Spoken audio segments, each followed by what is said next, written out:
en France, dans les vallées suisses, dans le nord de l'Italie, ça dépendra de l'eau, dans le sud même de l'Allemagne, on pourra produire ces futurs fruits et légumes. Et pour l'instant, ce qu'on fait, c'est qu'on attend que l'Espagne s'effondre sans rien faire. Et si on attend encore que l'Espagne s'effondre et qu'on n'a plus ces fruits et légumes, forcément les prix vont augmenter. L'agroclimatologie, c'est anticiper en fait cette évolution de la biogéographie, l'aire de répartition des espèces de ces cultures, pour éviter l'augmentation des prix dans l'avenir, de se prendre le mur et de se dire bon bah maintenant on va commencer à travailler sur de la création de filières alors qu'il faut 15 à 30 ans pour les faire.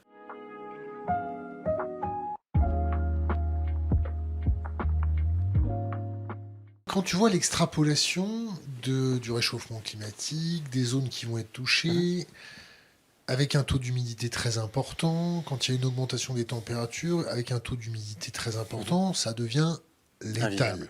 Tout à fait. Il y a des zones qui produisent énormément à l'heure actuelle, qui vont se retrouver avec une létalité augmentée. Comment toi, en tant qu'agroclimatologue, tu vois les choses évoluer? Est-ce que tu vois un transfert, une translation des zones agricoles suivant le réchauffement climatique, avec bien entendu les populations qui suivent cette translation, ou tu vois les choses différemment, avec des politiques pas prêts à s'adapter, qui mettent trop longtemps à s'adapter, avec des murs qui se construisent, avec des gens qui sont bloqués? Comment ça se passe? Est-ce que tu le vois plutôt coopératif ou chacun son fût et Dieu pour tous? Alors pour l'instant, je le vois plutôt coopératif parce qu'on n'a pas eu, par exemple en Espagne, on a eu moins 80% de rendement pour certaines régions en blé, mais ils ne sont pas morts de faim. Donc il y a plutôt une coopération. Cependant, ils ont eu saucisson là-bas. Oui, ils ont beaucoup de bonnes choses et je prendrai le cas de l'Espagne pour parler de ce que tu viens de mentionner.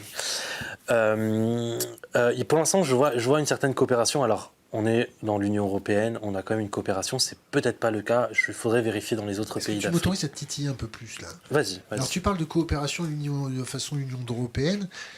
Est-ce que tu as vu comment on a coopéré au début du Covid? Avec les masques sur les tarmacs, avec les mecs qui se mettaient un petit peu du genre tu décolles pas, je suis du service des douanes, tu comprends, c'est un truc pour la sécurité nationale, tu décolles pas avec les masques. Alors que c'était des masques pour nos copains italiens qui étaient en début d'épidémie en Italie du Nord et qu'il fallait quand même coopérer. Donc moi je me dis, bon, imagine-toi, on a un alignement des planètes, une 6J parfaite, entre un orage supercellulaire, puis ensuite un coup de froid, un coup de chaud, ensuite les sauterelles d'Égypte, ce que tu veux, du sable venant du Sahara, où je t'en passe, c'est des meilleurs. Est-ce que tu vois la coopération européenne fonctionner? Alors c'est un peu compliqué pour moi de répondre à cette question. Il faut savoir que le Covid a été un choc inattendu, rapide et qui a concerné le monde entier. Donc Attends. Forcé... Un choc inattendu de quoi? On a eu quand même des plans avec l'anticipation des stocks des répétitions c'est effectivement discutable. Mais, mais ceci dit, il y a 10 ans, vous m'aurez dit il y aurait une pandémie, j'aurais dit bon, peut-être pas, ou je sais pas. Mais c'est quelque chose de rapide, on va dire. C'est la rapidité de l'arrivée de cette pandémie qui a fait qu'on a eu des comportements très égoïstes. En agroclimatologie, je vais peut-être être un petit peu plus optimiste que toi. Je suis ni pessimiste ni optimiste. C'est qu'on voit les choses arriver quand même progressivement et qu'on a peut-être le temps, et j'espère qu'on aura le temps, et j'espère que les politiques vont réagir, on aura peut-être le temps d'essayer de trouver quand même une coopération internationale entre l'évolution des biogéographies. Pour l'instant, pour te dire franchement, en Europe, on n'en discute même pas. C'est chacun son pays, fait son petit truc dans son coin sur l'évolution du climat et l'agriculture. Mais on n'a pas parlé de la future ère de répartition de la betterave, de la pomme de terre qui remonte vers le nord, de l'abricot, de l'olive, du blé. Enfin, ça, on n'en parle pas dans les discussions européennes. Et j'espère que vont arriver. Donc pour l'instant, dans le climat actuel, on a quand même des coopérations. Par contre, si on ne s'adapte pas dans l'avenir, si on ne s'adapte pas sur toutes les pratiques agroclimatiques que j'ai énoncées, entre autres, il y en a d'autres encore, si on se renferme sur soi-même, c'est la plus mauvaise idée qu'on puisse faire. Ça ne veut pas garantir que maintenant on a une coopération, mais ça ne veut pas garantir que dans l'avenir, on a des embargos, on appelle ça, des fermetures de frontières, qu'on ne vend plus nos produits à l'étranger. Donc pour moi, l'une des principales aussi aspects pour lutter contre le changement climatique, c'est de la coopération entre les différents pays. Alors tu m'avais posé des questions avant sur l'humidité de l'air et puis sur les zones qui Le sont taux plus forcément d'humidité habitables. avec l'augmentation de la température. C'est ça. Alors on appelle ça l'humidex pour l'homme. Le corps humain ne ressent pas la température, il ressent la température et l'humidité. Si vous faites un barbecue avec vos amis, il fait 32 degrés et 10% d'humidité, tout se passe bien. S'il fait 32 degrés, donc même température, et 80% d'humidité, là je peux vous dire que ça se passe plutôt mal et que vous allez boire beaucoup plus d'eau, de soda ou de boissons alcoolisées, mais je ne vous en conseille pas d'abuser sur ces boissons-là. Eh bien, à même température, en fait, notre corps, il ne va pas ressentir un mal-être de la même façon. Les plantes, pareil. Les plantes, c'est différent, parce que les plantes ne sont pas thermorégulées, contrairement à nous, on essaie de réguler la température. Par contre, les animaux, c'est pareil. Les vaches, c'est pareil. Une vache qui est en stress thermique, on appelle ça l'indice THI pour la vache, température, humidité, index, c'est l'humidex pour l'homme. Eh bien, l'indice THI, donc plus il fait chaud, plus il fait humide, plus la vache va avoir un mal-être. Donc déjà, premier point, dans une société, on voulait que les animaux soient bien pendant leur vie, bah, c'est un mauvais point. Deuxième point, elle va produire moins de lait, puisque son énergie corporelle va être plutôt redirigée vers la thermorégulation. Elle va produire moins de lait, elle va moins manger, donc si elle mange moins, elle a moins d'énergie pour faire du lait, donc c'est des pertes économiques aussi, donc c'est de la perte économique et de la perte de bien-être animal, donc il faut travailler dessus. Tu es en train de me dire que plus l'animal est en bonne condition, moins il y a de pertes, donc moins il y a d'inflation. C'est ça. L'une des principales impacts du changement climatique sur le prix du lait, par exemple, en été, ce sera les canicules.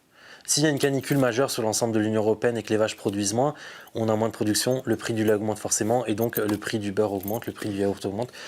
On a eu des augmentations de prix, on a eu des diminutions de production en 2022, mais c'était couplé aussi avec la guerre en Ukraine, donc c'était un peu difficile de discerner qui faisait quoi. Donc pour faire face à ces événements-là, soit il y a plusieurs façons. Soit on remonte la production laitière vers le nord, soit on la remonte en altitude. Mais en tout cas, dans le sud de l'Europe, ce sera plus facile de produire du lait. Il faudra passer plutôt sur l'ovin, le caprin. Et donc ça veut dire que les pays du sud de l'Europe vont être dépendants du lait du nord de l'Europe. Ou soit on peut aussi lutter en ayant des races plus résistantes, parfois moins productives, ou sur les bâtiments d'élevage, en isolant mieux les bâtiments d'élevage, notamment en Bretagne, où il a fait 40 degrés plusieurs fois depuis 3 ans, ce qui n'était jamais arrivé auparavant. Donc les bâtiments d'élevage qui étaient présents n'étaient pas du tout adaptés à ce changement climatique. Donc voilà. Il y a aussi, il n'y a pas que l'humain qui subit ces fortes chaleurs et cette humidité, il y a également les animaux d'élevage. Alors, il n'y a pas que des chaleurs humides qui vont être présentes dans le monde. Il y aura aussi des chaleurs sèches. Et c'est là où ça impacte les plantes. Ça impacte plus les plantes sur ces chaleurs sèches. Parce que quand il fait sec, on a plus d'évapotranspiration, la plante a chaud, donc elle va grandir moins vite, on aura moins de rendement, pour faire très simple. Et ça, c'est le cas de l'Espagne, par exemple. L'Espagne est un pays, en fait, c'est notre verger de l'Europe. C'est notre verger. C'est un verger qui est un peu en hydroponique quand même. Hein. Ah oui, c'est un verger très perfusé, moi j'appelle ça perfusé à l'eau. Ceci dit, le principal producteur de fruits et légumes en Europe, c'est l'Espagne. Donc nos marchés dépendent de l'Espagne. L'Espagne, en fait, a une structure de l'eau au niveau du pays qui était très intéressante, qui a été faite sous Franco, il me semble. Bon, il a fait plein de choses qui n'étaient pas forcément bonnes, mais en tout cas, au niveau de l'eau, il a essayé de gérer au niveau du territoire pour l'agriculture. Donc, l'Espagne a eu un accès à l'eau important et a fait beaucoup de monoculture, et donc ils ne se sont pas forcément attardés sur l'agriculture de conservation des sols, de travailler sur les espèces, de travailler sur la qualité aussi, comme on fait beaucoup plus, notamment en France. Parce que chez nous, en France, on n'a pas forcément l'accès à l'eau qui vient de partout. On essaie de travailler sur d'autres options pour faire face aux sécheresses. L'Espagne, ce n'est pas forcément le cas. Eh bien, cette Espagne-là, maintenant qu'on a une sécheresse hivernale, une sécheresse estivale qui se sont enchaînées, eh ben, le sol s'est asséché. Le sol s'est asséché, les productions se sont effondrées, et donc on est sur une problématique qui est beaucoup plus importante que la France. Eux, c'est une problématique de désertification, c'est de déprise agricole. Donc, si on y réfléchit bien, parce qu'apparemment tu aimes bien parler des marchés et également des prix, si on y réfléchit bien, l'Espagne va perdre son monopole, on va dire, des fruits et légumes du fait du climat qui s'assèche. Qui est-ce qui doit reprendre ce monopole ? Ce sont les pays dans la partie centrale de l'Europe, le climat remontant. La tomate, la courgette, le melon, l'olive dans le sud-ouest de la France, dans le sud-est de la France, tous ces pays-là, en fait, on a des opportunités économiques importantes en France dans les vallées suisses, dans le nord de l'Italie, ça dépendra de l'eau, dans le sud même de l'Allemagne, on pourra produire ces futurs fruits et légumes. Et pour l'instant, ce qu'on fait, c'est qu'on attend que l'Espagne s'effondre sans rien faire. Et si on attend encore que l'Espagne s'effondre et qu'on n'a plus ces fruits et légumes, forcément les prix vont augmenter. L'agroclimatologie, c'est anticiper en fait cette évolution de la biogéographie, l'aire de répartition des espèces de ces cultures, pour éviter l'augmentation des prix dans l'avenir, de se prendre le mur et de se dire bon, maintenant on va commencer à travailler sur de la création de filières alors qu'il faut 15 à 30 ans pour les faire. L'agroclimatologie, ça nous permet d'éviter ces hausses de prix de denrées alimentaires qui seront inévitables dans l'avenir si on ne travaille pas sur l'agroclimatologie.